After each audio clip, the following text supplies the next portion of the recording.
seemed like they're doing okay. No, it's just in there. Oh, updates are ready to install. Should I do that now? No. No?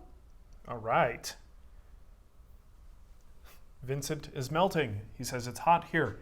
It's also pretty hot here. Mm-hmm. For Denver, it was like 95 today. Oh, we are live. I'm scratching my arm.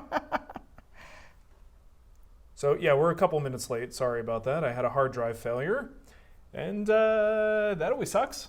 So I came to the realization that it's great to have RAID setups, but if you don't actually know how to deal with an emergency situation with the disk failing, that you can just make things worse. It's kind of like repairing an iPhone, which is another thing I discovered I'm not really good at. You should probably just walk away from all technology this week. Maybe I should just stick with the woodworking. I seem to be okay at that. Oh, goodness gracious. Okay, well, hey, everybody. It is a guild meeting. This is August. It's an August guild meeting. This is going to be totally Q&A driven because Nicole said, hey, don't forget, you got a guild meeting. And I'm like, oh, I've only been thinking about glue for the last 48 hours. Just nothing but glue, because I'm doing a video for Titebond on just basically a woodworker's guide to their line of glues. So this is what I've been eating, sleeping, and drinking. That's why I'm stuck in bed. You know what I'm saying? Yeah. Stuck in bed. We're going to do a bunch of bad puns. Yeah, it's a sticky situation. It is a very sticky. Yeah. So I've been thinking about that stuff, and it led me to make the decision that maybe the best thing for us to do tonight is open up the questions to the audience to ask questions about glue. And if this is your first guild meeting, welcome. Hi. Welcome. I'm Nicole. Welcome new guild members. If this is your first time, we do this about once a month, and it's a very informal. The guild meetings are just informal meetings to discuss things and have Q&A. A lot of times I do have some sort of demo planned where we'll talk about things, and that leads us into a discussion. Today, this is a little bit more of a pure Q&A format. I am curious. I saw that you put up on Instagram that board, that beautiful walnut board that you ruined with all the glue. Yeah. Did anyone get the correct? Really? Oh, interesting. So do you want to grab that real quick? Yeah. I can grab it, actually. No. Oh, it's right there. The blue. Okay. If you're wondering what I'm talking about, I'm going to put the link in the chat, and it's on Mark's Instagram page. Well, it's also on Facebook too, right? On the main Wood Whisperer Facebook page. So if you go to Instagram.com / is it just Wood Whisperer? Something like that. Yeah, Wood Whisperer. You'll see. This is the board that caused all the fuss. So this is one of the things where we're looking at the different colors of the glue, the dried color of the film, and I had a few people upset with me for using walnut to do that. But if you guess every one of them correctly, you get a free guild project. If you can guess them all in order, you get a free guild project. And no one has been able to do it yet. Because it's tricky. It's dang tricky, Nicole. I just got to make sure I don't show the side that has the answers on it, because there is one that has the answers. Yes. All right, so questions are coming in. Nicole is going to, I'll put them on screen as I see them, but Nicole's trying to grab questions. Questions are coming in about glue. Why don't you just go ahead and... But that's your job. I like it when the guild meetings are a slower pace, so we can do things like grab... They weren't. But grab the question. Okay, so... Question from Jordan. He says, I'm okay with wasting materials to learn their working properties. Have any ideas for glue testing to quickly learn the working properties of a bunch of different glues? I don't necessarily feel like that is a really good use of your time and materials.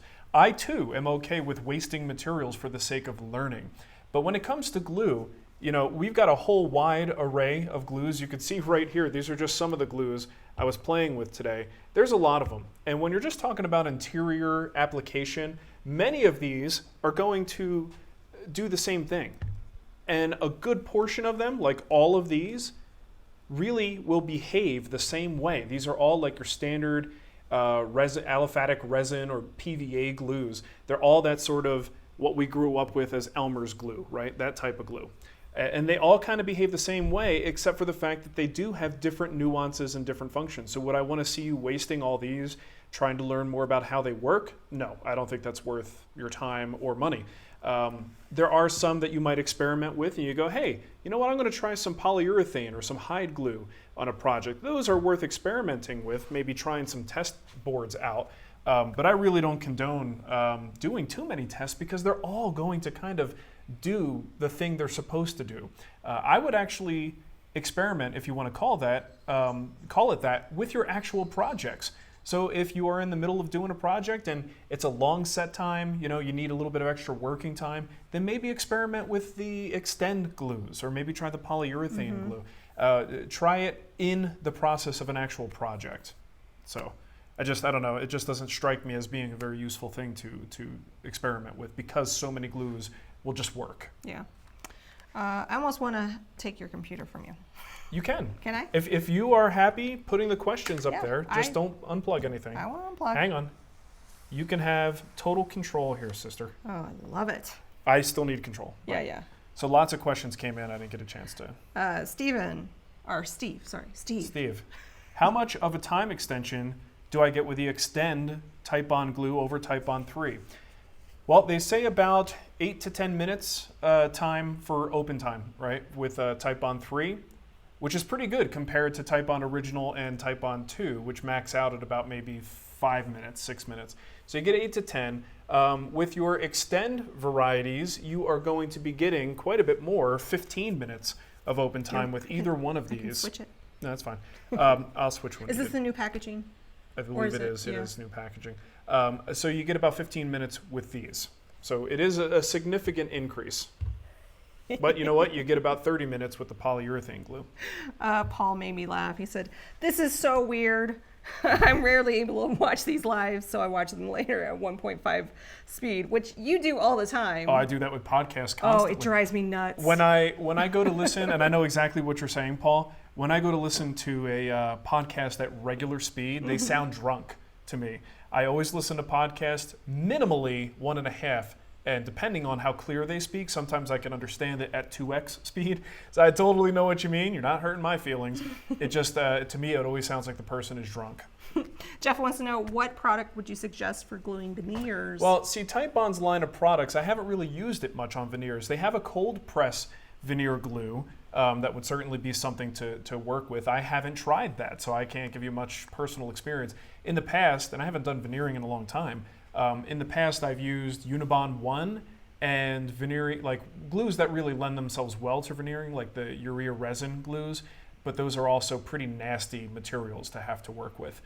So it behooves you, I think, to look into some of these safer, more environmentally friendly alternatives. But I don't know much about Titebond's cold press veneer glue. Because it was in the booth at AWFS, right? Yeah, they had some there. I've never used that. I don't even have any here. Yeah. Steve wants to know about having glue that's been around for about 3 years. Oh, nice. So what's the shelf life?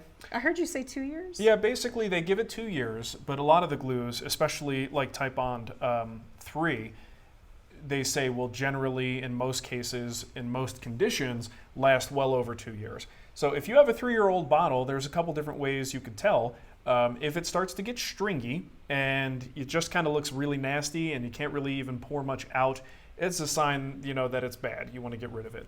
Titebond II, I know they say specifically if it starts to turn kind of gelatinous and orange, that's one that's past its prime. If it's just a little bit clumpy or maybe just a little bit thick, you can thin it by about 5% to loosen it up a little bit, shake it up real good, and it should actually still be usable. What you want to avoid are situations where the glue becomes really stringy or in that orange kind of gelatinous state. Rob wants to know, there must be glues better for different woods. Yeah. Not just cosmetic benefits. There would be some benefits depending on what you're doing. So this is just off the top of my head, but it is kind of fresh in my memory. Give me the other camera, if you could. Yeah, I can. Please. So something like polyurethane glue, right? Well, if you're dealing with a pre-finished project, maybe you've gotten some finish on your joinery, Well, polyurethane glue doesn't really doesn't care that much about that. It doesn't need to absorb deep into the wood fibers to work like a lot of these other glues will. If you are using a high moisture content wood, something maybe 10% moisture or more, again, these water-based finishes, they're not going to be, or water-based glues, they're not going to be real happy with wet wood. Polyurethane actually gets activated by moisture, so you can use it on wet wood. Let's see, if you're looking at oily exotics, things like that, again, polyurethane glue is going to be an option for you, whereas these glues will require you to wipe the board down with acetone or ethanol, something to clean the surface oils off to allow this kind of glue to work. Let's see, what else? Trying to think off the top of my head. You've got hide glue, which has high repairability. So if you're doing a project, let's say a chair, something that you know at some point in the future will need a repair, like most chairs do, this is great because you can use moisture and heat to kind of reactivate the glue and pull the joint apart. So you could do really good with repairs with this. So there are absolutely functions and wood properties and things you want to take into account when selecting some of these glues. I'm going to load you a question, and I'm going to go do it. Address our screaming daughter. Oh, and there's the door opening. Oh, and they just let Dougie out. Oh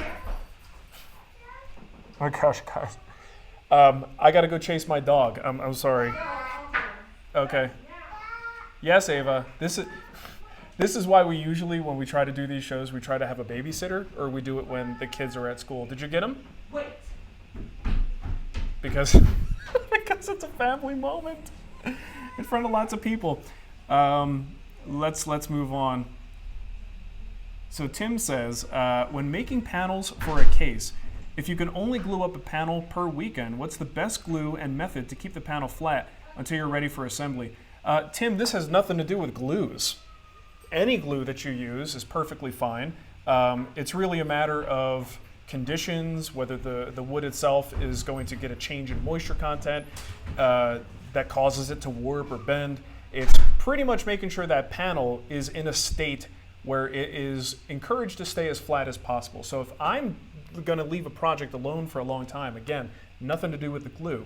Once that panel is glued up, you can either put clamps on it and maybe some weight on it to try to keep it and convince it wants to stay flat. You can also shrink wrap it. Well, not shrink wrap, it's stretch wrap. So the stuff you use when you're packing boxes and moving and things like that. I've done that before, even as an experiment, because I knew I was going to be gone for a couple of weeks, and I stretch wrapped a bunch of panels together in a bundle. And what that does is it really slows down the loss of moisture and also the uptake of moisture. It kind of isolates those boards, and the wrap itself kind of applies pressure on the panels. So if you have 4 or 5 panels stacked together, it helps to keep them flat. So that's the strategy I would employ. Do something to physically try to keep the boards flat. But again, glue doesn't have anything to do with that. All right, so let's see if we can find another question. Sorry about that, guys. Sometimes it's going to happen.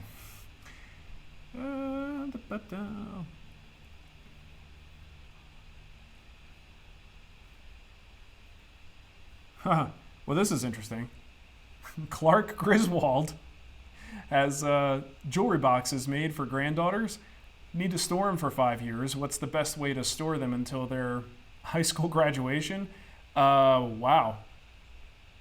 You know what I would probably do? I kind of just answered the question before with the panels. I would do the same thing, Clark. I would probably wrap them up to keep them in sort of, this weird stasis mode where little can affect them and they can affect the environment. As long as it's something that doesn't interfere with the finish that you've applied, wrap those puppies up. But again, you could just put them in a bag and put them up in the attic somewhere, But honestly, I would keep it, well, maybe the attic's a bad idea because of climate control. Keep it in a place comparable to where they're going to go, which is somewhere in the house.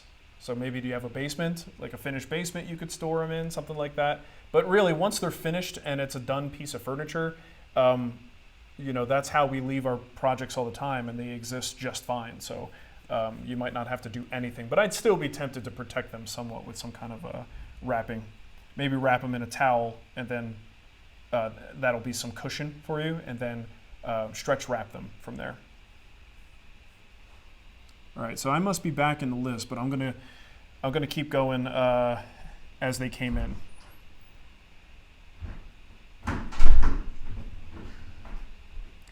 So this is a very general question, Vincent, and I might not be able to give you a full adequate answer. He says, being new to woodworking, how do you know what glue to use for a certain project?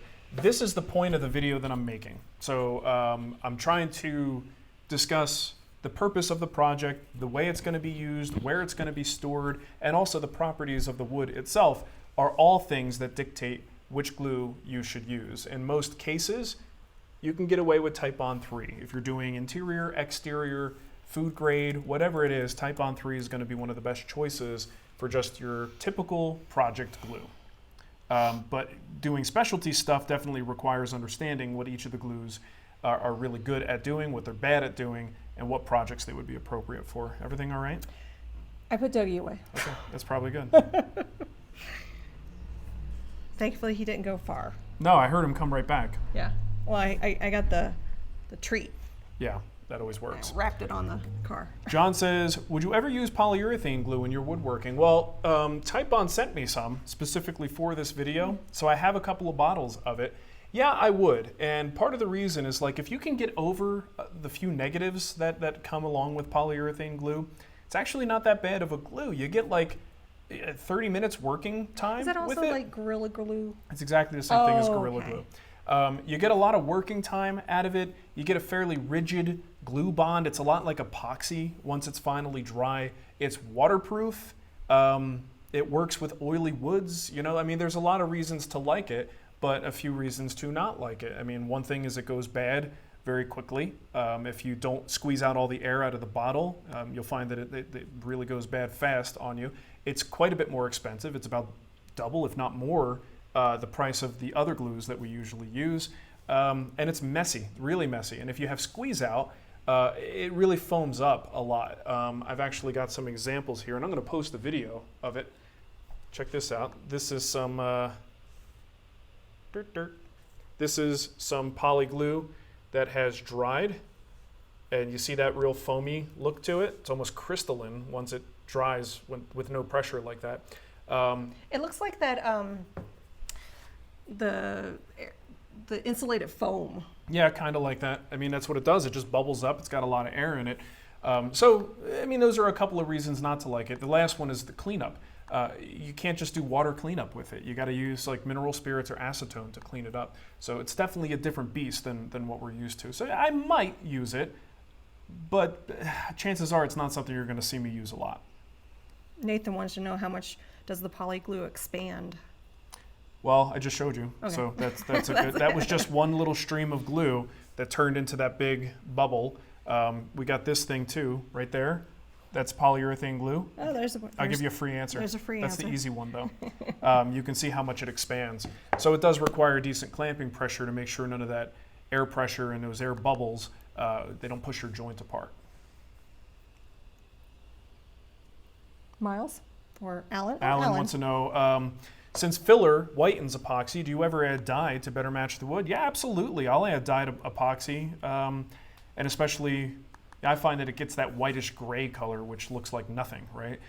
So it's not too bad of an idea to drop a little bit of dark brown trans tint or something in there to give it a little bit more realistic wood-like color. So yeah, absolutely.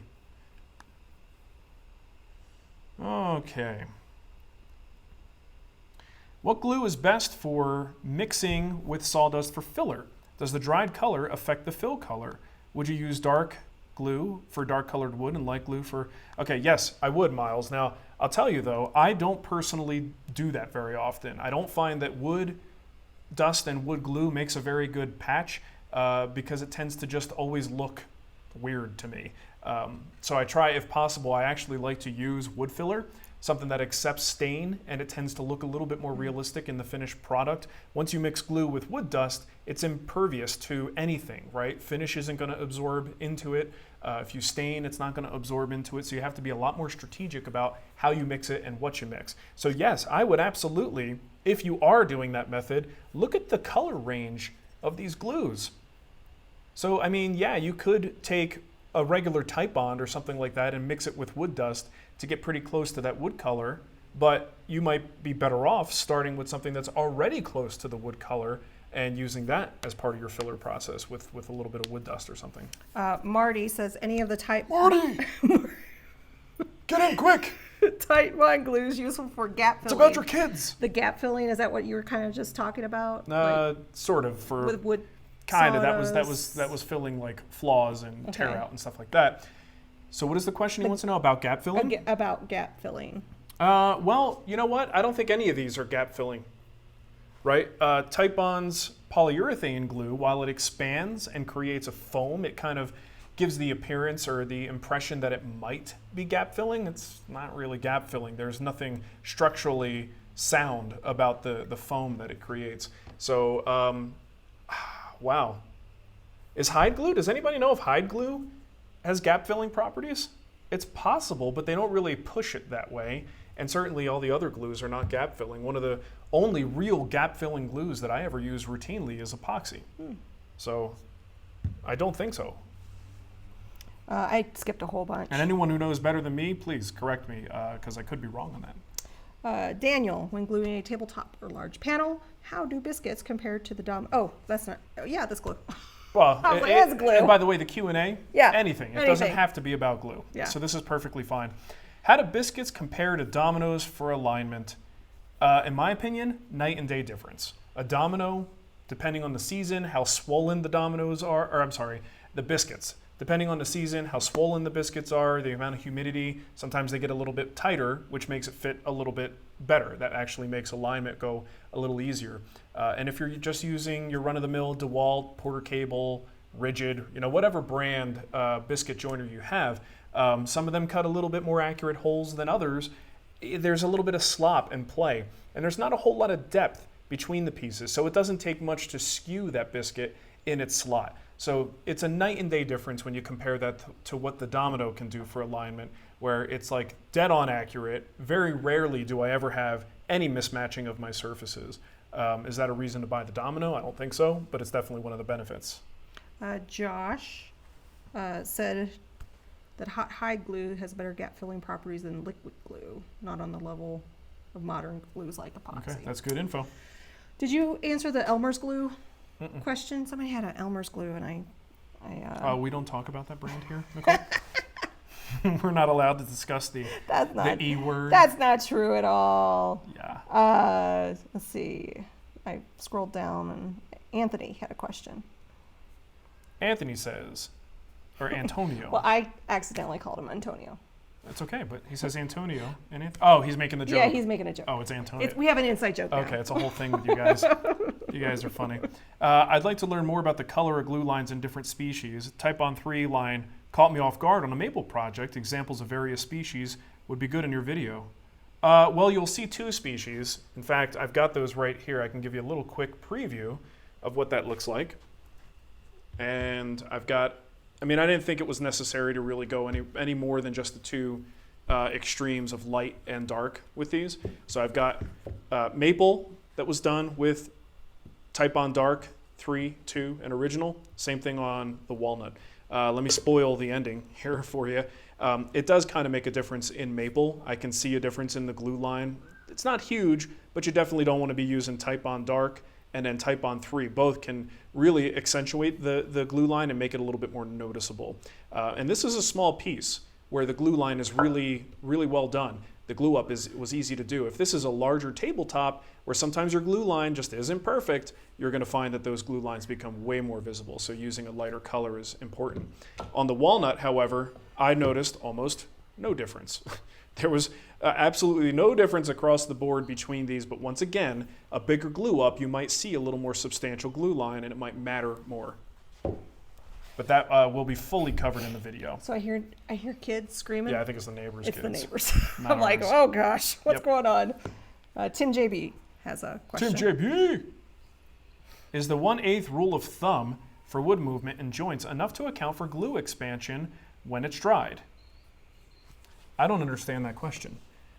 The 1/8 inch rule of thumb for wood movement in joints enough to account for glue expansion when it is dried. Are you not familiar with the 1/8 rule of thumb for wood movement? No, I mean, I'm assuming he's just talking about leaving a little bit of a gap Yeah. for wood movement in your joinery. I don't ever leave a full eighth, but I don't understand the whole glue expansion when it's dried. I don't, Tim, can you reword that question, man? I'm sorry. I'm also very hungry, so my brain might not be functioning at the level it typically is. So it could totally be my fault. So McClure Scott McClure. wants to know about Rollers and brushes. rollers and brushes. Do the benefits over cardboard outweigh the cleaning of the things? Oh, totally, man. I mean, if you're doing a bunch of edge glue ups, you're doing a tabletop, the process, I mean, it gets interrupted if you have dominoes or biscuits or something like that. But if you have a bunch of edges standing up, the amount of time it takes to get glue on each of those edges is cut down dramatically when you have a roller. It just works really fast. Now, if you have cardboard and you want to just kind of squeegee it across the surface, that's fine. But I find that I have way more control and I can work a lot faster with a roller. And the cleanup isn't that bad. Once it dries, you can actually peel it off, or after the work day, just take it inside, clean it in the sink, and you're done. A roller is fairly inexpensive. Those brayers and glue rollers that we use all the time, they're not that expensive. Totally worth the investment for something like that. Tim wants to know if we have any updates on the Woodworkers Fighting Cancer.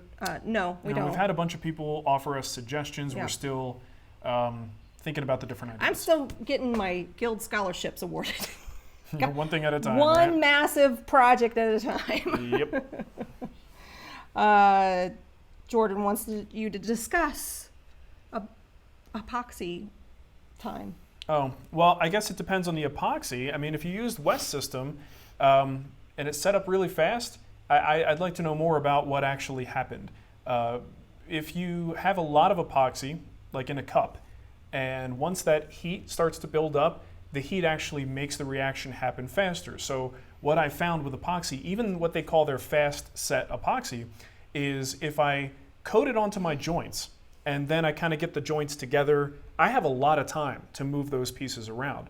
Where you lose time is if you have a big collection of epoxy, like in the cup that you stirred it in. So there have been times where that cup will fire off and the reaction is already kicked off and it is already solidifying, but my joints are still wet for a long time because it's thinner and it's not heating up as much. So it depends on how you did your glue up, what you did. It could be the temperature.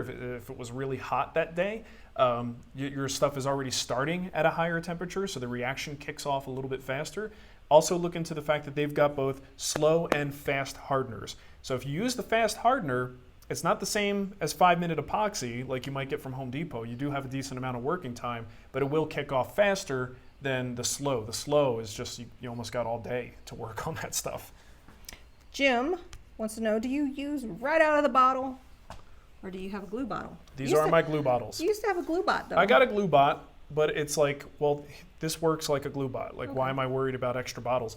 So I will generally, for the glues I use the most, I will buy it by the gallon, and I will use one of the smaller bottles until the cap is just destroyed.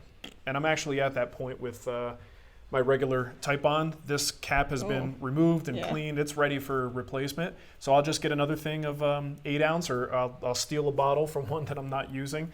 Or actually, this one I could just steal a cap from another one if I want to.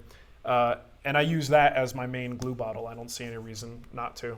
I didn't find the glue bot as great as people seem to say it is. Where is the glue? Because I remember you It's up there on using the shelf. that in Arizona a lot. Yeah, I and remember cleaning it seeing is a it, yeah. giant pain in the butt. Yeah. We got a question here from. Oh, you already talked about spreading glue. Yeah, we right? could talk about that though. Tools for spreading glue.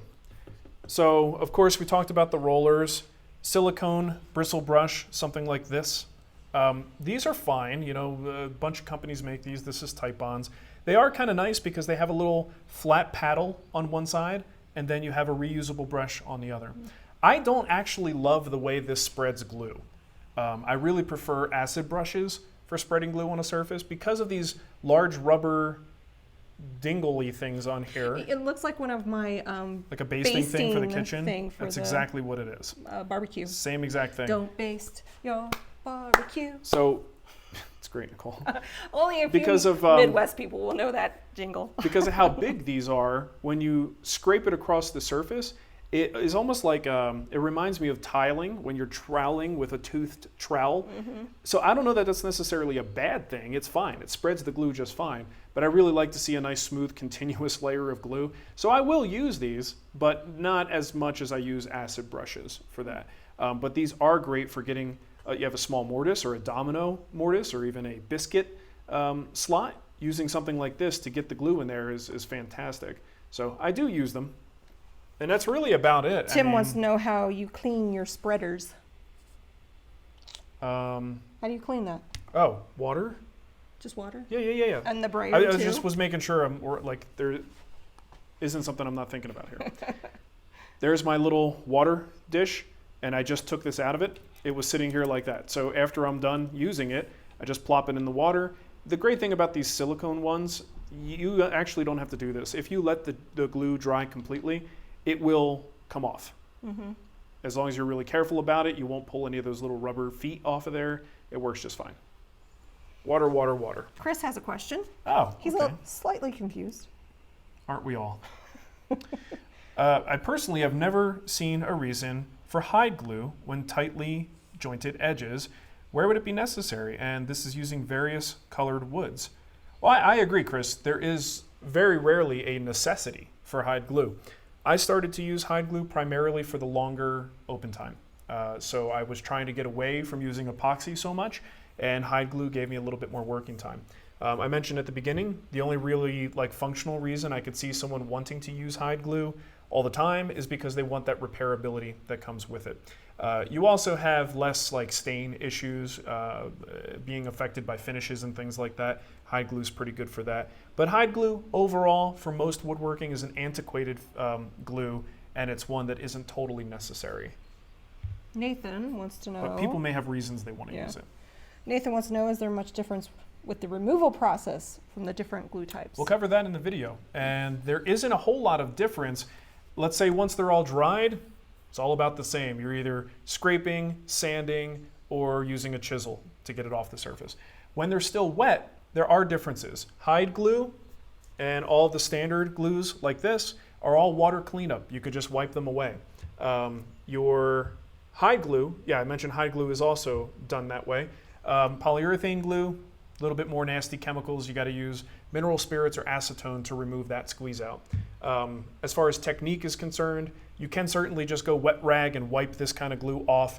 I prefer to let it set up in its bubble form as it squeezes out. Let it sit there. Once it sets up, maybe 15, 20 minutes, come back with a putty knife or a chisel or something and scrape it away, but continually wipe it off in a paper towel as you get it so the bubbles don't really burst and spread all over the surface. And then you could wipe it with a damp rag or something like that. That's my preferred way to do it.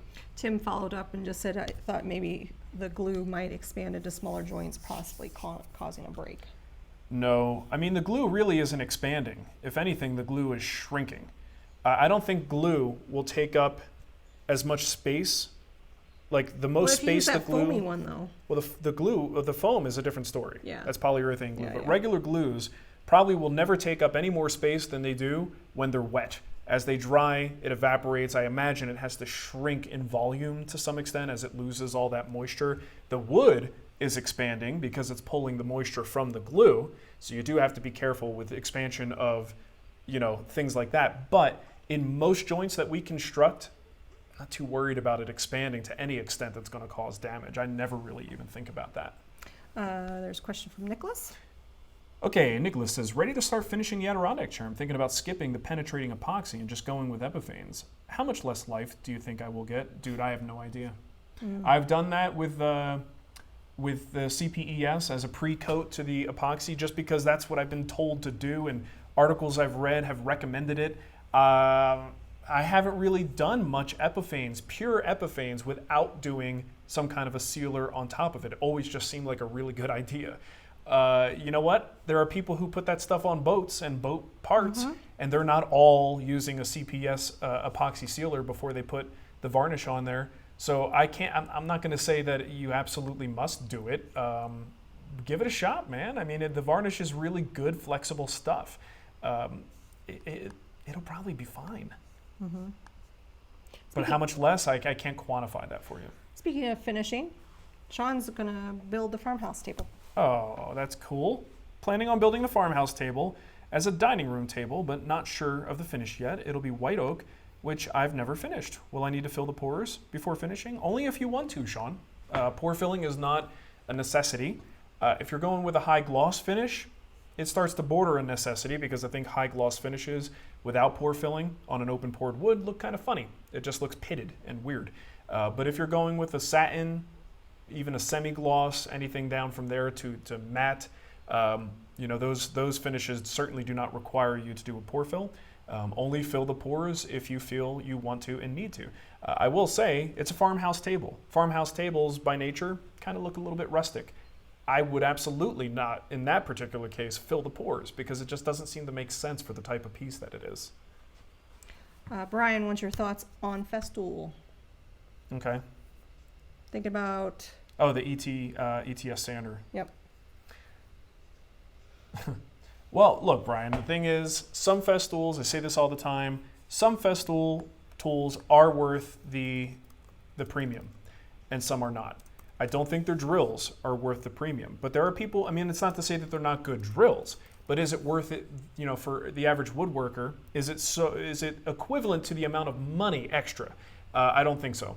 The Capex is another one of those that I think is priced out of its increase in what it can bring to a shop. The sanders, they make a dang good sander, and I love their sanders, and I've been using them for years, and they are fantastic. But here's the way I'm going to phrase it for you. If I sand my project with my Festool sander, and Nicole sands it with her, what do you have? A Ryobi? Sure. She doesn't have a sander. But if she sands it with her Ryobi random orbit sander, and she sands it properly with good quality sandpaper, will you be able to pick out which project was sanded with which sander? Nope, not at all. So that's my point is, a sander is a sander for the most part. There are crappy sanders, and you certainly want to avoid those because they can kind of be out of balance and cause you to have swirly marks and weird stuff in there. I might have put more work into. Yeah, you might have to put a little more work and be more careful. Yeah. But realistically, though, I don't think the sander is one of those that you could say is totally worth the asking price, the increased asking price. That said, if you're looking to invest in a tool with a great warranty and one that you're probably not going to have to worry about for a long, long time, the Festool is a fantastic sander. Let's see. Tom, best Titebond product for gluing tight grain woods to open grain woods, maple to oak, for instance. Doesn't matter, Tom. They will all work. If there's a difference and one works better than another in that particular instance, I don't know about it. They all bond to raw wood fibers in a very similar fashion, so bonding those two together should be no problem with any of these glues. Jerry wants to know if there's any way to prevent glue creep. I was reading up on this. Now, glue creep is kind of this thing that happens on glue lines. It doesn't always happen, and people kind of speculate about why it happens. And I've read a couple of good articles about it. It seems that there's really no definitive answer to exactly why it happens. There are a number of exacerbating factors like humidity, environment, differing moisture content of the boards being joined, the type of glue itself. One of the ways to really that I've found to completely avoid it is to go with a glue that is more rigid. So your polyurethane glues, your epoxies, those generally are not going to exhibit the same property. And part of the reason is because there's no water in those glues. All of these other glues have water. So when you have this glue creep issue, there's swelling of wood fibers to the left and right of that joint. The glue line itself could very well be causing a bit of a problem. But it's really hard to really nail down exactly what the set of conditions are to tell you, here's what you need to do to avoid it. So bottom line is, if you have the time to wait, a lot of times if you see that happen on a project, the best fix is to get it back in the shop, sand it down, smooth it out, refinish it, and usually it's fine at that point. But again, you might have better luck if you're using more rigid glue. Stuart had a suggestion in segmented work is to wait a few days for the wood to shrink and then finish it. That's pretty much what I had said, though the longer way to do it is to put the finish on, get that project in place. A lot of us are too impatient to wait. On a turning, it's a little bit of a different story because it's a shorter term build to begin with. But if like our kitchen table, if I notice the glue lines all showing ridges on there at some point, it wouldn't be too big of a deal to refinish that top and sand it down. So Richard said mustard bottle lids work great for tight. Oh, do they? And then made me think about the Hershey bottle. Oh, yeah, the Hershey bottle is there that's glue up there. in there? There is, yeah. I got in trouble for that. Did you? Well, with people. Oh. If people get uptight for because it's safety reasons, food. yeah, with kids and things, if you put something in a Really food. high up. I know, it's really. And our kids would never even touch It doesn't that even bottle. work that well. It pours out too much. So it's a stupid idea. Yeah. You already talked about, Rob wants to know about clamping pressures on different glues. Well, that is something, if you go to Titebond's website, look at any particular glue. Every page that they have dedicated to one of their glues lists clamping pressures and all of that information. Do you know how much attention I pay to that? None. Zero attentions.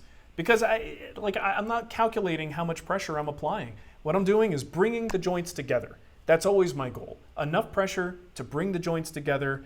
If glue squeezes out, good. That shows me that I had enough on there. And if I see a nice even bead to squeeze out all along a glue line, I'm happy about that.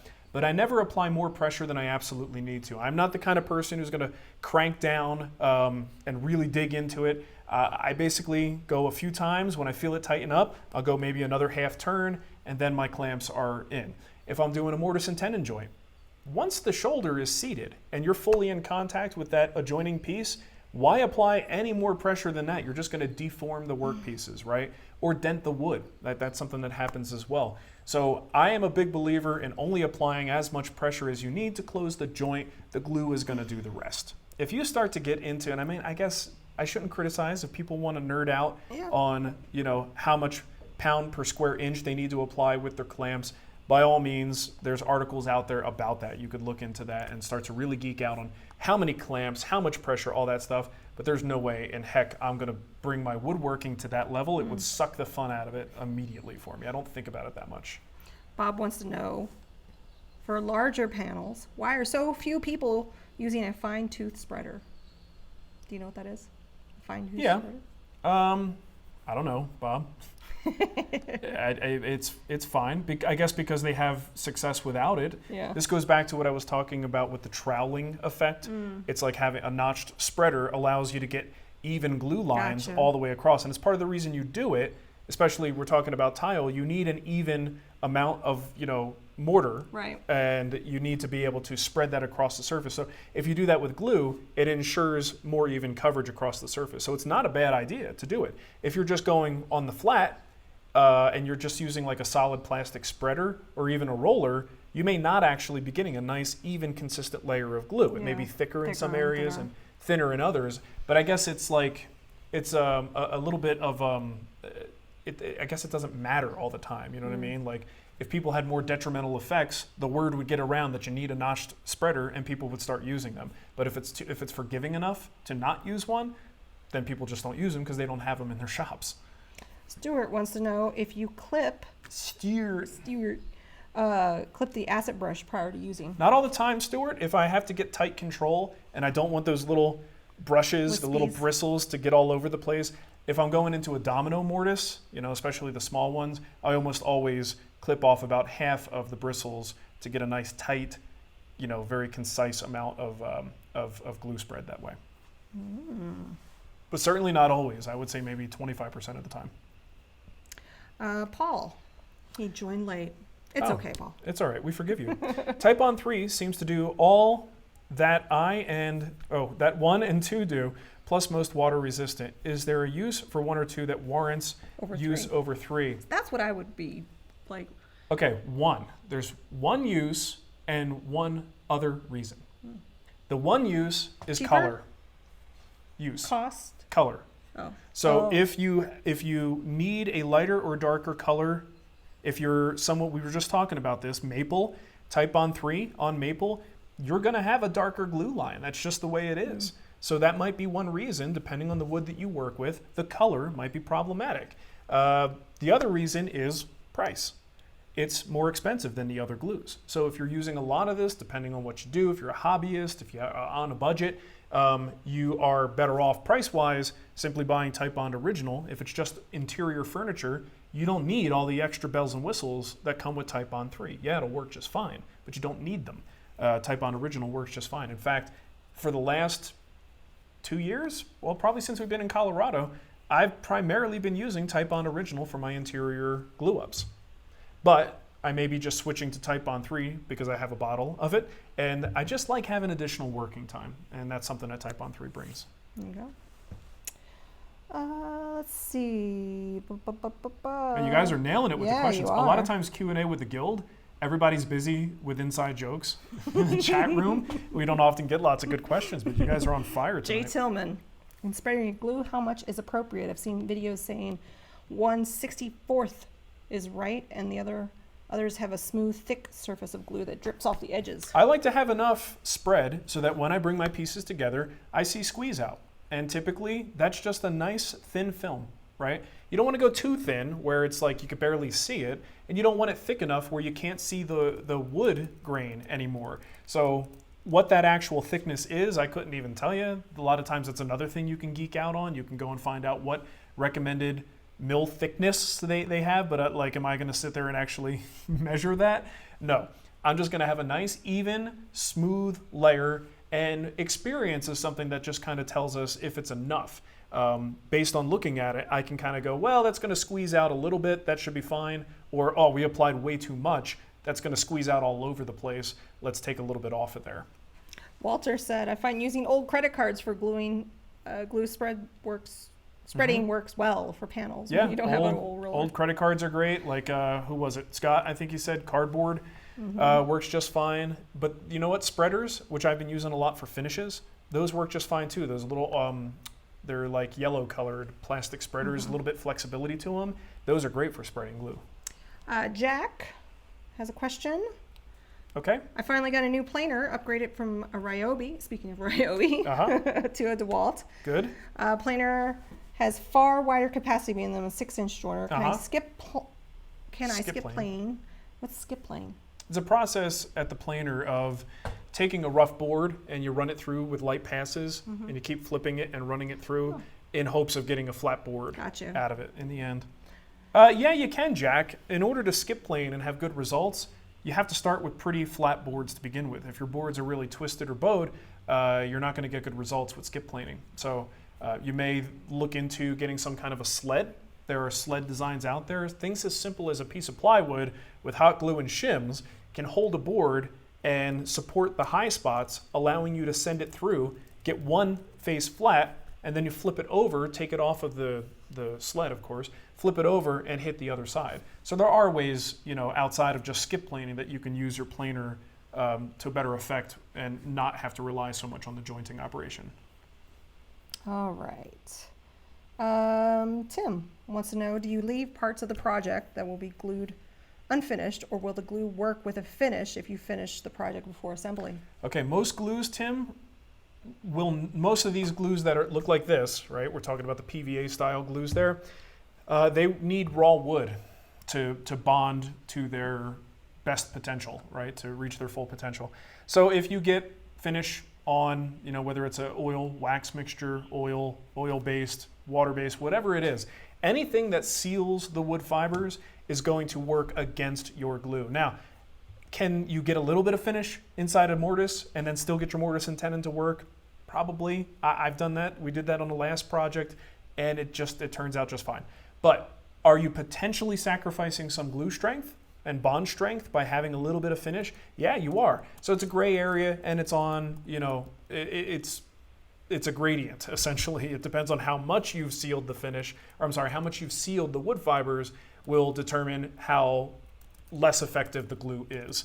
If you are definitely getting a lot of finish and you are for sure sealing the wood fibers, you may want to look into something like their polyurethane glue, which is going to bond just fine. It doesn't need, it can bond to non-porous surfaces. Chris has a second question. Amount of squeeze out is so highly debated online, place where people ruin boards. Where do you stand? Potentially waste glue, but make sure it gets fully glued, or less and ruin it? I like Chris's dog. Yeah, cute. I will never under glue my joints. I always go on the side of, I'd rather see squeeze out, which I have to clean up, than put the joint together and go, uh-oh, there's no squeeze out at all. I may have not put enough glue on there. I believe seeing some squeeze out is a sign that you've gotten enough glue in there. But there are people who are out of control and they want to see drips and it's all over the place. If that's what they like to do, it's their shop and their glue and their money. They can do what they want to do, but they're just wasting glue. There is a lot of room between splooging out all over the place and not enough, and there's a lot of areas that you can hit that are enough, or maybe just a little bit too much, or maybe just a little bit more too much. But to the people who are like really excessive about it, must enjoy wasting glue. I'm watching our daughter use her she has a little toy tool set and has a little hammer, and she's hammering Millie. Like you do? She's like, bang, bang, bang, Her bang. handy manny kit. Millie's like, thank you for the attention. Could you fill my bowl? No one's looking. Nick, do you have a recommended clear finish alternative to water-based poly? I used it recently and like the look on the light wood, but I'm not a fan of the application process. Anything closer to wipe on? There are some companies who are playing with formulations that may lend themselves better to wiping. I think maybe Vermont Natural Coatings was one. I believe they had one that they claimed could wipe on. I've never really had a whole lot of luck with anything water-based that was wipe on or claimed to be wipe on. It's a difficult thing because it starts to evaporate very quickly, dries very fast, and the wipe on process really relies on things taking their time to dry and cure. So it's really going against the grain of what that stuff is supposed to do. But look around. There are different brands, different formulations. There's water-based polys, there's acrylic-based stuff, and then you got something, like I said, Vermont Natural Coatings, which is like a whey protein. Very interesting stuff, but the chemistry on this stuff is like way above my pay grade. So some of them might lend themselves a little bit better to wiping on. That said, if you're going to be in the water-based world, I do recommend getting good at brushing it or getting an HVLP because it just works better in those cases. Mark wants to know about the roubo storage cabinet project. Are you going to leave room for bench dogs and holdfasts? Look, I promise at some point I will design this thing.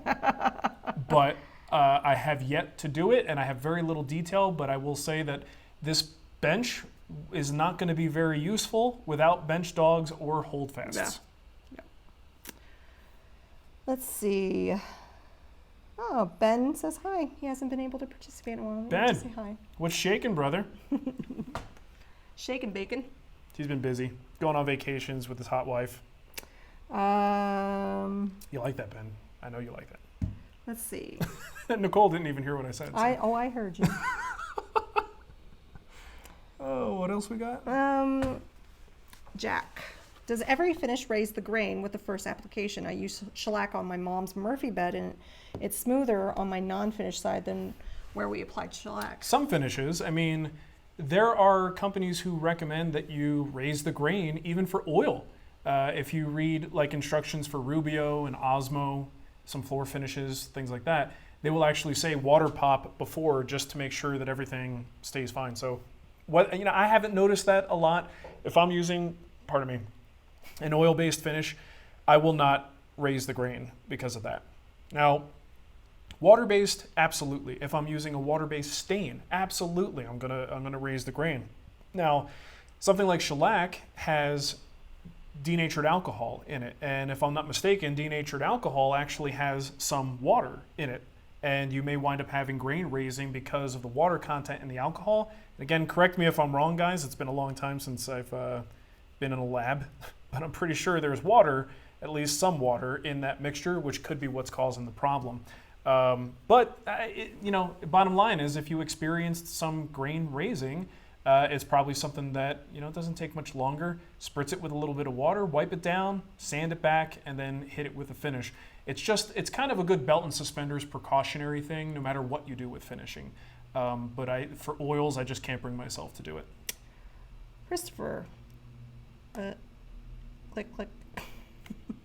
That was weird. I'm attaching script names to a monogram letter cutout from 5/8 MDF. Can I mix glues such as CA with Titebond to get the letters to stay, but then maybe another glue underneath for more sheer strength? Okay. Did I understand that right? Yes. So he's making MDF letters, wants to mix glues such as CA and Titebond. Okay, I wouldn't recommend mixing them in the sense of literally mixing the two together. I don't think anything good is going to come out of that. I have done this thing, the exact thing you're talking about, where I use both glues strategically. So if you have the letter and you put a couple dots of CA glue around, but then in between those dots you have your regular glue, you can push that down, maybe a little quick set activator, hold it in place and let go of it in 20 seconds. And as long as you had pressure on there so that it is, giving the clamping pressure you would normally have with just the regular glue, as long as you do that, it's going to hold it in place, and it's kind of the best of both worlds. So I have used that technique for things I needed to get together very, very quickly. Whoops, Woodworking. I like that name. Whoops. Embrace the whoops.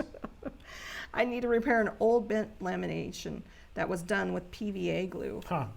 Can I undo that? I don't know, man. Sometimes you could reactivate these glues, get them to be a little bit flexible with heat and moisture, but ultimately they're not necessarily letting go of the surface, they're just becoming a little bit more pliable. So I don't know for sure, but it wouldn't hurt to try to get this thing wet. If you have access to this one laminated piece, try to get it wet and hit it with a heat gun and see, you might actually be able to get all of the pieces to delaminate. You're not going to let the glue's not just going to fall off of it. You'd have to do some processing to get that thing to be useful again if you're replacing some of the plies. Yeah, that scares me. It sounds like really messy work, and I don't know if it would even work very well. But if I was in a pinch, that's what I would try, heat and moisture, to try to get them to further delaminate. Pinch. Yes. Worth effort. Wants to know about high glue. Is it easy to tell when it turns, other than the cottage cheese pour from the bottle? Okay, well, we talked about this. People are coming in at different times. We did talk about the shelf life issue for PVAs. Basically, there is a visual. It comes down to stringiness and orange. So a lot of times Titebond II. Someone said that he had a bottle in his garage in Florida and it turned in like a year. Well, that's a garage in Florida. Environmental conditions matter a lot. But if it's like gooey and stringy, Sean, that's when it's off and it's bad. If Titebond II turns like gelatinous and orange, it's bad. If it's just a little bit clumpy and you still have a good amount of liquid in there, you can dilute it a little bit and you get some functional life out of it still. Joseph wants to know, what's the best thing to use to get CA glue off of your fingers? Asking for a friend. Nail polish remover. I did acetone. this. I totally did this. Remember when I glued Dougie likes to chew up everything, and he chewed up a hairbrush of Ava's, and I was trying to glue it back together, and I just had some super glue, and I'm like, and it stuck 3 of my fingers together. Yep, I remember that. It hurt so bad. So acetone will work. Acetone. And if there's nail polish remover around and you don't have acetone, well, that's in nail polish remover. A lot of patience. There is a debonder. It takes a while. There's a debonder product that you can have on the shelf just in case you ever need it. That some of these CA glue companies will sell, just like they have the quick set activator. You could buy a debonder, which will work as well. And I don't know, I haven't really used it very much. It took me like 2 hours to get that because it was just a slow It's process. rough stuff. It's not fun. I was thinking it was going to be like, oh, I got the acetone. It's going to come off little by little. Yep. And there's times where I've gotten my fingers stuck together and you figure like, well, it's just a little bit of skin. Yeah. I should be able to yank these apart. And you realize that little teeny tiny like 1/8 inch space that's stuck, when you pull that, oh baby, that hurts. You take skin with that. Yeah. All right, so we'll grab a couple of more. Yeah. Let's see here. Acetone. Sorry, I was busy telling my story and not looking at questions. It was a good story. It's totally worth it. Rob has another question. Is there one glue better than the other for high heat? Continuous applications, i.e. commercial use pizza peels? That's a great question. I don't know. I would look at the specifics on the Titebond site. I didn't really get into that. Generally speaking, all of their glues have pretty good heat resistance. What that actual number tops out at, I'm not 100% sure. I could tell you that I've got a pizza peel. It's not a commercial kitchen, but I've used it in situations with a 700, 800 degree cooker outside and have it on the pizza stone and all that stuff. And I've used like one of the Titebond glues to do that. But for commercial, dig into it a little bit more, man. I don't have that number off the top of my head. I don't know. Let's see, Kojak, Silverback. Can I get a recommendation for a finish for a maple box that won't yellow too much over time, and it won't feel like a plastic finish? Danish oil or hard wax? I would look into a hard wax oil. Danish oil is boiled linseed oil, and that will yellow more over time. Anything oil-based is generally going to yellow the wood right away. It's going to take that, nice, crisp, light-colored maple, and it's going to make it yellow. That's what oil-based finishes do. If you don't want water-based, because again, you got a film now, that's one thing you said you didn't want, that knocks water-based out. Shellac, depending on if you like the look, shellac and lacquer could certainly be options. They also, depending on which one you use, could yellow over time, but I really think a hard wax oil finish, Osmo in particular, I think does a really nice job of not bringing too much of a yellow color, not looking like a water-based finish, and kind of letting the wood just kind of speak for itself. I like Osmo for maple. Joe Lapalito. Is that how you say his last name? That's how we say it. Perhaps a question for Titebond. Does the quick set activator cause any issues with PVA glue?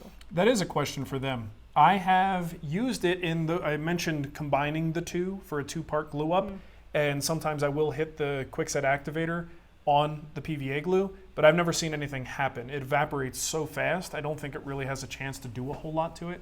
And I'm not excessive about it. We're not like dousing it with the activator. I'm just doing little spritzes here and there, but I've never noticed the problem. I seriously doubt you'd be putting on enough quantity for it to cause any issues. Scott says, CA quick set question, does it affect the wood it's sprayed on? It usually can stain a little bit. So if I'm like a little oily or something? Yeah, kind of. So if I bring 2 pieces together, spray it with that stuff, my CA glue solidifies around it. I typically will have a light stain, but it's nothing that you can't easily sand or scrape away. Terry wants to know, I recently glued up a zebra wood tabletop using Titebond III, and it all seems to look... All the seams looked all tight. the seams. But when I sprayed on an oil-based poly, I noticed a couple of seams showing. Does oil-based poly weaken Titebond III? No, shouldn't. Once the Titebond is cured, it basically is like plastic in there. Your oil-based finishes aren't going to do anything to weaken it necessarily. So my only guess is that they might not have looked as good as you thought they looked. There's got to be a logical explanation for why, and the finish is not part of that explanation. It's a mystery. There's also times where you work on a joint, you sand it down. A lot of times the sand, the little bits of dust, can go into your seams and actually make them look better than they are. You also could have an issue, I don't know this is what you experienced, but if you glue up and then sand right away, like as soon as you can, what winds up happening there with that glue joint, the wood fibers around the joint swell. And then if you sand it too soon, you wind up getting a little depression in there once all the moisture evaporates, and you kind of get this little divot. That might be making your problem a little bit worse if that's what you did. If you didn't do that, totally disregard, but that's potentially a factor for something like that. So when you're sanding it and you get all that fine dust filling all your little fine cracks, all the little hairline gaps and things like that, it looks good. But then you wipe it down with finish, and that's where all the dust goes away. The dust mixes into the finish, and now what's left on the surface is totally exposed. One way to prevent that from happening is to pre-wipe all your projects down or blast them with compressed air right at those joints. And if you do that, if there's any dust in there, it's going to get out of there and you're going to see the problem beforehand. I was trying to put the next question up, but... I kept talking. You kept talking. I just kept having things to say. So this is actually very important. This came up on the Facebook group. Somebody's house burnt out because of how they did not properly dispose of their oil rags. Yeah. So Tim's wanting to know, what is your routine for disposing of your rags? We got some over there on a garbage can. I take my rags, I hang them, drape them over a garbage can for a few days, let them dry completely. When they are dry to the touch and crumbly, so it's not wet at all, they go in the trash. Every place I've lived, and you might have to check with local, regulations and things like that, for a hobbyist shop, the amount of waste you make in something like that, the best way to handle that is to let it dry completely and dispose of it in the trash when it's pretty much an inert material. Okay. Speaking of things that I didn't know you could put in the trash, batteries. Spent batteries. Spent batteries. I thought that And she's been saving up this Pampers for box. 3 years I've been saving batteries of old to recycle. spent batteries. Yeah, and apparently all the battery companies recommend that if it's a spent battery, it goes in the trash. There's no alkaline in it. We try to take them to get recycled. You tape the ends and put them in the trash can. And they say, yeah, we tried to get them recycled, and they said, nope. Yeah. And unless it's a rechargeable, those have to be anyway. Yeah. Best Buy will take rechargeables. Good to know. Little something. All right, let's take one more question. Yeah. Who is that? I don't know. know. Big truck out there. Yeah. I'm sweating. Sweating to the oldies. I'm sweating. Jim wants to know, what's the best finish to go over a white painted sign that's going to be outside that will not yellow when applied? Phew. You need something water-based, Jim, I would guess, because any white paint that you hit with anything else tends to get yellow really fast. So I would say something water-based. And maybe look at a couple companies have exterior grade finishes and water-based. Exterior 450 by General Finishes is one of those. That might be something worth looking into. That's really loud. Very loud. I wonder what that is. Somebody's getting something offloaded from a trailer. Is that at our house?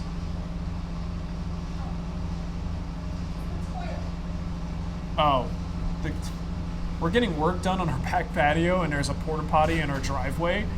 So I guess the porta potty pump and cleaning crew is here. That's great. So yeah, cleaning up the poop. Water-based is a real good idea. Exterior 450 might be something to look into. I don't have a whole lot of experience with that product, but I know some people like it. Wolfman just said Lowe's takes lithium batteries. I don't think I had lithium. No, they're just regular. They're regular. The other thing about that finish, I would have to imagine if you have a white exterior paint, like a good quality white exterior paint, I gotta wonder, do you need any kind of top coat on that? But I don't know what you used for a paint, so I can't say for sure. All right, let's take one more. Jack, I recall you showed your router plane from Veritas, and it maintained its setting better. Can you show us again or recommend a hack for a crappy Amazon router plane? Jack, I don't recall talking about that particular thing, but it's been almost 15 years. I say a lot of stuff. The only reason I would say that it holds its setting better, it's very nicely milled, and you actually have a secondary nut here on this primary shaft where you could lock it in. So now the adjustment mechanism just doesn't go any further because you've physically locked it in place. I would have to look at that router plane that you have to give you advice on that if it's moving on you, but I would look at what Veritas does. This is actually a fairly simple device here. It's just like a set screw that goes under this little knobby knob here, and it holds it in place. That might be something to look into. Right. But I really don't recall having that conversation. You might be getting me confused with someone else, or I'm confused. Yeah, maybe. I'm confusing me with someone else. Chris just wants to know, now that you use all these newfangled finishes, Osmo and Rubio, what would you use for the Roubo now? Not Osmo or Rubio. Yeah. Look, your workbench it's a functional work item for the shop. You want to use the cheapest, simplest finish you can. I would probably just put Danish oil on it. The only reason I might use Rubio or Osmo is if I was trying to get rid of it. Like maybe it was going bad and I had too much, or it was like a little bit left over from a project and I could put it. Yes, they would be fine finishes for a workbench, but would I want to see someone spend a couple $100 on a finish for a workbench? No, not at all. I still think a simple Danish oil is one of the best finishes you could put on a workbench, or if you just want to go with the straight polymerized oil, which I believe is what I did. I think I just used Tried and True on there. That works just fine. But again, I just reserve that stuff for my high quality furniture. For a workbench, because that's expensive, right? It is. It's really expensive. Think more utilitarian for your workbench. It's not a piece of house furniture. It's shop furniture that you're going to beat up. Last two questions. Crystal. I said last question like 3 questions ago. I do the last question. It's your decision. Crystal. I'm sorry. I thought I was in charge. I believe Crystal is new to the guild. Okay. And in fact, I think she might be one of our scholarship winners. I think I'm remembering that right. I hope so, now that you just said I know. What type of glue do you prefer or recommend for gluing veneer? And is the choice based on the type of wood or plywood being used? This is also one, I don't know if the YouTube embed has the ability to DVR and go back, I can't recall. But we did talk about this earlier, I'll just very quickly say it again. When it comes to veneer, there are more environmentally responsible and safer glues that you can use these days. There is a cold press glue from Titebond. I don't have experience with that. I have used Titebond I in the past, which worked fairly well on a couple projects. Prior to that, I would use the really nasty glues, the urea resin glues, and those are the ones that contain formaldehyde. They're not, I mean, they work like a charm. They are great, great glues, but you got to decide on these things how much you want to expose yourself to that crap. I choose not to anymore. So next time I veneer, I probably will be looking at the cold press glue from Titebond. Obviously they're a sponsor, and if I'm doing a veneer project, I'm probably going to give that a shot first before I go to anything else. Didn't you make like a veneer bag forever ago? Mm-hmm. What glue did you use? Back then I was using the urea resin glues. Gotcha. Titebond 800, Urac 185. But those are pretty caustic. And weldwood. Yes, they're nasty. I mean, the powder from the weldwood is no good. You don't want to breathe that. Then you got to cut it and sand it. So you're taking that glue line and kicking all that dust into the air. It's no fun. And Crystal is one of our guild scholarship winners. So. And is the choice based on the type of wood or the plywood being used? Not at all, Crystal. For me, the glue choice is based on what I feel like working with, and also potentially what's going to work best for the veneering application. The actual veneer itself and the substrate actually don't play nearly as much of a role in deciding what adhesive you use. The adhesive decision is based on what works really well for veneering, and not all glues do. Just depending on how much it shrinks, you could have problems with that veneer later on. So it requires certain things out of the glue to be appropriate for veneering. It's the process and what the way the thing lives its life. And last one, I promise, from Joe. He missed the first part of the show. Did you talk about raised glue lines appearing over time? That's the glue creep. Oh, okay. We did. Okay. Trust me, Nicole. There you go, Joe. We Rewind. This will also be reposted on the guild site, hopefully with time codes and everything, so you can actually catch up and find any. Matt does our show notes for us, so Matt is in. He said he'll get me the show notes later on. Tell him to wait, though. Yeah. Oh, yeah, Matt, if you're watching this. Because with the final. That's right. You trim it. I forgot. The problem is the final version gets trimmed and uploaded. Yeah. So. Yeah. All right. Fine. Since you didn't ask the last one, Christopher wants to know if you have any experience with the Quick and Thick. Titebond Thick and Quick. Yeah, Quick and Thick is an interesting glue. It's basically like your regular Titebond glues, but it only requires about 15 minutes of clamping time instead of 30. It's definitely thicker. You could run a bead down on the wall and it's not really going to drip. It's good for molding and trim. It's also, generally speaking, a good craft glue. It's paintable. It's one that, if you have kids putting projects together, it's not bad for that because the glue isn't all runny and it picks up and binds pretty quickly. So pretty good for that kind of stuff. If the two items are painted, would you oppose using that versus some other glue? Are they being glued after painting or before? I believe this is a little bit different than most in that you can use it. Let's see, bonds to wood, pottery, ceramic, stone, glass, fabrics, leather, and most craft type materials. So if it is painted, that sounds like a surface that isn't going to accept this glue. I think it still requires a porous material. But if it's a project that is not yet painted, but destined for paint, it doesn't really matter what glue you use. All right. Okay. Let's wrap it up. Be kind, rewind. That's a classic. Okay, well, that's really going to do it for this show today. Thank you, everybody, for watching. Appreciate new and old guild members alike joining us. And I think it's time for me to eat dinner. Yeah. We haven't had dinner. I'm starving. It's 7:15. And we're sweating. Look, we got 2 young kids, and we eat at like 5 o'clock every day. So I'm trained, and my belly's grumbling. So, hey, have a wonderful rest of your week. We've got another set of video releases this Yeah. Friday. The bread box, I've got at least 3, maybe 4 videos Nice. ready to just on Friday. So And it's going to be a good one. yeah, and if you're not familiar, we also do a Friday live show on this channel. It's the Offcuts. So if you go on the woodwhisperer.com, yeah, there's a live events, and I'm just trying to, You're just filling time. I don't know. But it's not filling my belly. That's the problem. All right, we'll see you guys later. Thanks for stopping by. Peace out. Smash that like button.